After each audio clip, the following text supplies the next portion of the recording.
Hey everybody, welcome back to the channel. So we're on a job today in Surrey, lovely large pond we've cleaned out, and we've got a product we've been testing. It's a absolute beast of a pump. Now this pond is full of leaves and debris, and it literally pumped it out so fast and sucked out so much rubbish, so much large debris, it didn't even get blocked once. So I'm going to do a video, I'm going to show you how and what we used. Watch till the end, show you how much rubbish it actually sucked out, and the pros and cons of the pump we used compared to the normal petrol trash pumps that we usually use. Our trash pump broke down, and I decided to try the electrical pump approach, and absolutely fantastic. If you ever need to drain a pond and there's a lot of debris in the pond, lots of silt and other bits, we've got the pump for the job. Now this is the ProMax Mud Drain 30,000, so a bit of a beast. This will pump 30,000 litres an hour and also suck in solids up to 40 mils. So pretty much anything that will go in that gap, she'll suck out.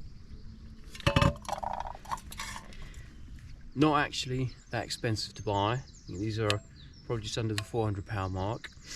However, these are intentional pumps for draining solids and debris. They're not designed to run filters or anything like that. The reason for that power wise is about 1.5 kilowatts of power it uses. So you'd have a massive electricity bill if you ran that 24/7. And then on this side we've got his little brother. This is the 14,000 Mud Drain by Oase. This one will pump solids to 30 mils, so anything that will go into there, it will suck up quite happily. And again, not designed to run filters or anything like that, just designed to suck up dirt. Okay, so we'll start with the big one. So we haven't used this before, so I thought it'd be quite nice to do a little demonstration on how it works. The smaller one, the 14,000, this is our pump we've been using for about 5 or 6 years. You might be wondering why we've got a new one out. So I'll go through some of the negatives first.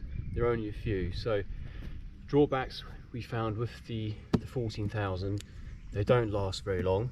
What I mean by that is we've gone through about three of these in the last sort of 5 years, but you've got to understand we use these like every day, and some of the jobs they've done, which has been immense, like so some of the dirt is actually pumped. We sat there and we couldn't believe how much crap this actually pumps. So give it its dues, we have put it through hell, but they don't last as long as the warranties say, only from our personal opinion, but that is because we have, like I said, put them through hell. The big one, so 30,000 litres an hour, we normally use a petrol pump, a trash pump, and that can pump a lot more water. The one we normally use pumps about 60,000 litres an hour, but the problem with the trash pump, they're a pain in the arse to set up. It takes about half an hour to get it out of the van and all set up. You have to prime it, and then also if it sucks in any air, it loses suction and has to be primed again. So we want to test this one out, get a bit more water pumping out, going through 2-inch pipe. And funny thing is, Oase, when they send these out, they send out a pump which will pump 40 mil solids, but then a reducer that goes down to 1.5 inches or 38 mil, and then another one which goes to 1.25 inches, which is 32 mil. So won't be using that, and we'll use the 2-inch outlet, and then we're going to cut the rest off, and we're going to put straight 2-inch lay flat onto there. So really, I was surprised actually. I thought they may have been able to increase the size of the hose rather than decrease it, because it doesn't make sense. If you're pumping large solids, you don't want a small hose on there that's going to block up quite quick. So if you're going to use one of these, go for the 2-inch lay flat. Okay, just a little tip. So with these pumps, we've had problems before that the electrics can be a little bit sensitive where the cable goes into the pump. And I think what tends to happen is, obviously if the pump's in the pond, you need to pull it out. Sometimes you have a tendency to use the cable to pull the pump out, and obviously after time it can loosen in here and cause problems with the electric. So what we do now, it seems to have helped quite a bit. So the actual cable, leave a little bit of slack here, then we use a few cable ties and we'll just cable tie that round.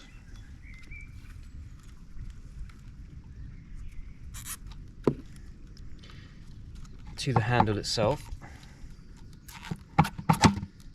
From there.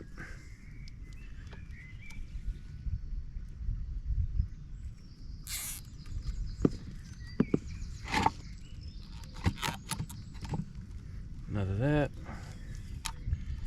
And we just basically go all the way around, and then if anyone was to pull on the cable, it doesn't actually put any sort of tension or pressure on that bit there, so that actually helps keep that from going wrong. And then we'll do the same on the bigger pump as well. Okay, another little tip what we do, especially on the smaller model, because it has a handle that moves around. The float switch, if you don't tie it to the handle, you just let it go, the handle can be used as a switch itself. So what we like to do, another cable tie the handle, tie the float switch to the, he says,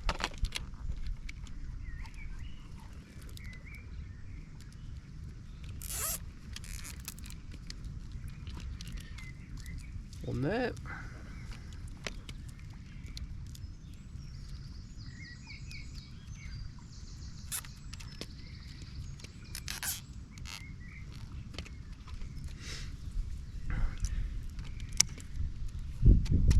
So now when you want to switch the pump on and off, obviously when the handle's upright, the ball in the float switch drops, which means it switches the pump on.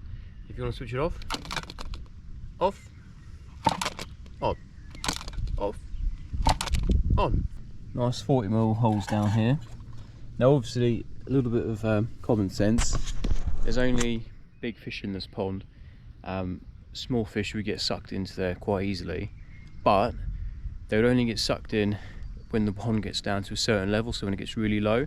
So you could put it in now if you had smaller fish. The fish would stay far enough away naturally, but when the water gets lower they will get sucked in, so just be mindful of that. Yeah, so we'll switch it on in a minute. I'm going to show you what an actual beast this pump is. Yes, it's going to pump a lot of water, but that's not what we've got it for. It's mainly to get all the silt and debris off the bottom. Also be mindful, if you have a lot of debris in a pond, there's different types of debris you can get. If there's a lot of leaves and weed, just think about the size of the holes, and if you put this unit into a bed of weed and leaves on the bottom, it probably will block. So you can't just expect it just to magically pump everything out. It just depends on the type of silt or debris you've got. If it's more like fine silt and debris, literally you could put your waders on, which is what we've done a few times, and just walk around with the pump on and just put it in the silt, and it just pumps it all out. They're so good. So just be mindful of what type of debris you've got in there before you buy one. If it's quite fine and the debris is quite loose and small, it will suck it out, no problem. If it's big leaves, weed and sticks and things like that, you're going to struggle trying to get the actual debris out. So what we'll show you near the end of the video, once most of the water's out, I imagine there's going to be lots of leaves and things, and lots of trees around here, rather than big bits of weed and things. So hopefully it will just suck a lot of the crap out of here and make our life a bit easier. Okay, so I'm going to put the pump in. 15 kilos. This weighs is really heavy, so be careful when you throw it in, you don't catch the liner or anything. And I'm going to put it right down the bottom, switch on the pump, and see what actually comes out the other end. All right.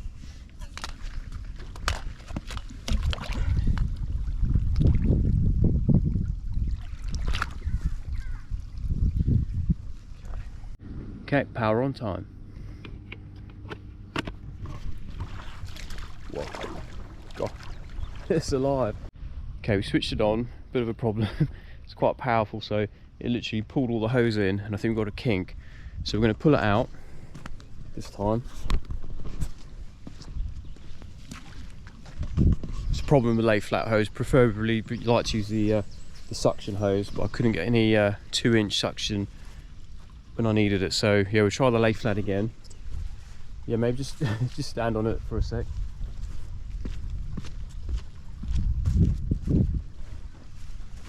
Right, plug it back in. Right. That's better, isn't it?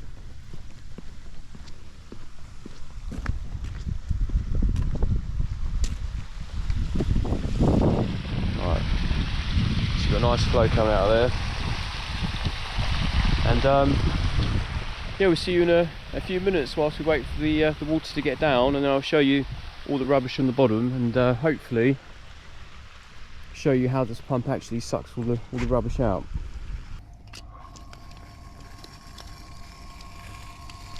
The only problem is the lay flat does kink a little bit, because obviously from the pump it's going 90 degrees up and then it's going 90 degrees to the left. So it's on now, pumping away. You see it out there. So I'm just going to walk around with it now. So anything on the bottom now is just going to be sucked up into that pump.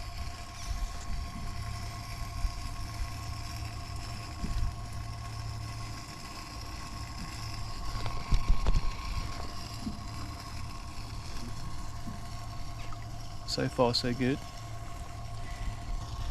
I definitely would recommend using the 2-inch suction hose like we've got on the smaller pump over there. It makes moving around a lot easier and minimises kinks massively.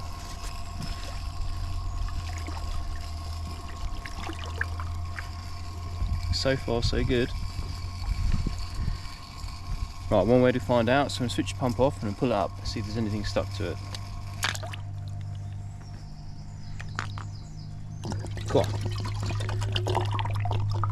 That's impressive, nothing at all. Okay, so far so good. She's pumping away, quite a lot of stuff coming out the other end.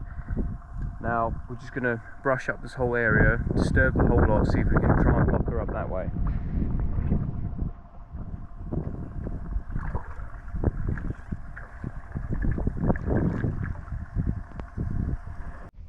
Okay, so next test. So we're in the deeper end now, so most of the dirt's down here. So let's have a look, see what's down here with the net. Quick scoop.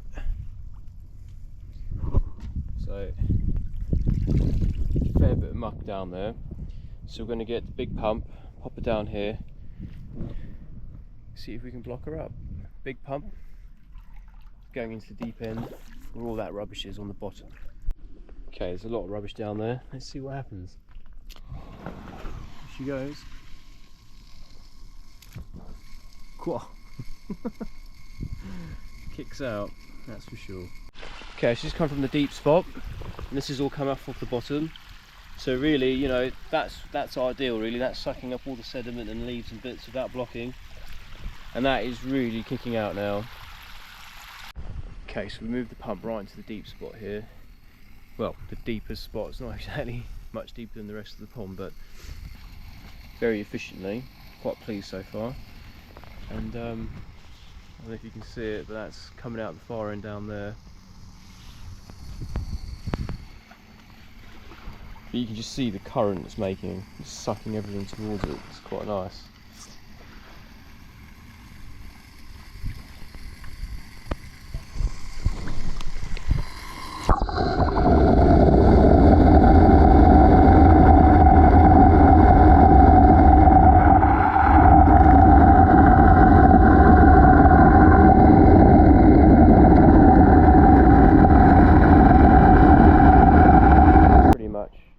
Most of it out. We've probably only got about 6 inches of water, but this is where the majority of the rubbish gathers. So put my hand down there, there's a lot of, see, none of that, it's not going to be able to pump because of all the sticks. So if the sticks weren't there, it would suck up all the little leaves and everything without any problems, but the sticks act like a bit of a net or a mesh, and then everything gets blocked up in it and then gets stuck against the side of the pump, blocks it up. But we'll leave it in there. give it a little final pump and then see how we go. She's on.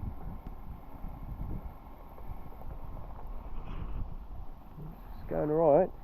I put this little bend on here just because I don't like the way it kinks, so that just helps to keep it more of a swift bend rather than a 90-degree angle. Let's see how much it will go down. It's really kicking out up there. Just going to have a quick look at that first.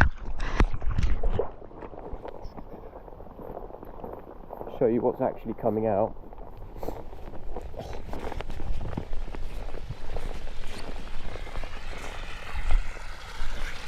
Yeah, so that's brilliant. That's really good. So that's hardly slowed down at all on the last part of the drain where most of the sediment's gathering. So yeah, I'm quite impressed with that, to be fair. That's really kicking out.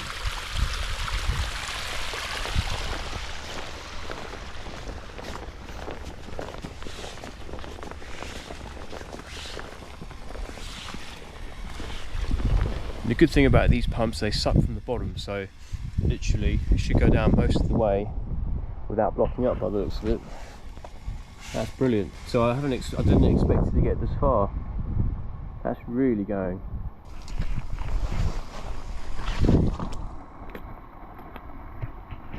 That's quite impressive. Look at that.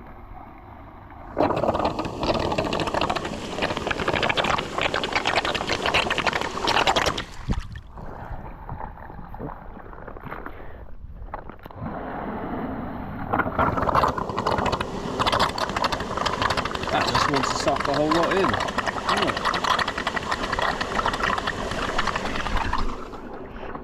Quite happy with that. That's pretty damn good. If we had a bit more water, it would suck the whole lot out.